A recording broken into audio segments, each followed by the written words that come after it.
محمد بن راشد. محمد بن راشد. مكتوم. وش حالك؟ حالك الله بخير. خير الله فيك. يا مرحبا يا مرحبا براشد. بنقرب هنا بنقرب. لا هنا شو ذاك؟ ايوه. شو تامرنا انت؟ والله ليه شو اللي قاصرنا؟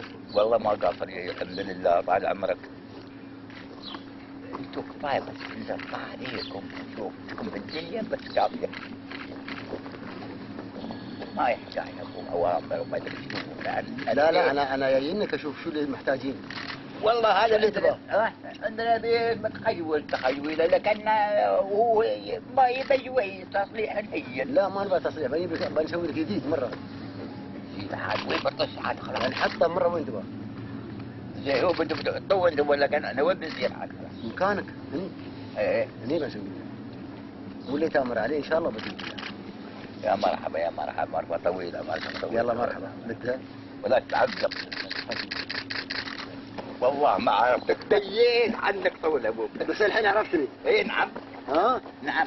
متى وصلت وانا ما شاء الله. الحين جايين. جينا نطالع عقب المطر. شو اللي استوى شو اللي اختراب شو الخراب. يا مرحبا ساعة يا مرحبا يا مرحبا يا مرحبا يا مرحبا.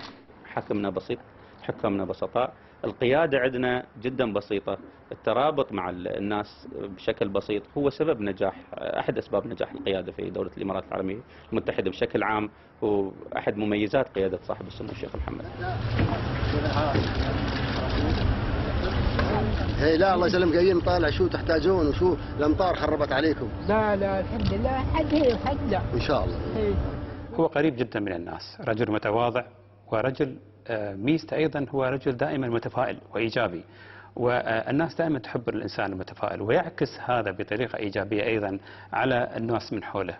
طريقة عمل صاحب السمو الشيخ محمد من تجربتي الخاصة معه دائما يركز لما يعمل مع فريق العمل في شو راح يستفيد هذا الفريق من الموضوع، لأن في النهاية طريقة عمل الشيخ محمد تركز على فائدة الإنسان من هذا العمل، فدائما يحث الإنسان يعني ويضغط عليه بأنه ينجز. دائما يتوقع الشيخ محمد من الناس أنه يبذلون جهد كبير، يبذلون نفس الجهد اللي هو يبذله بالنسبة لمسيرة العمل اللي يقوم بها بشكل متواصل.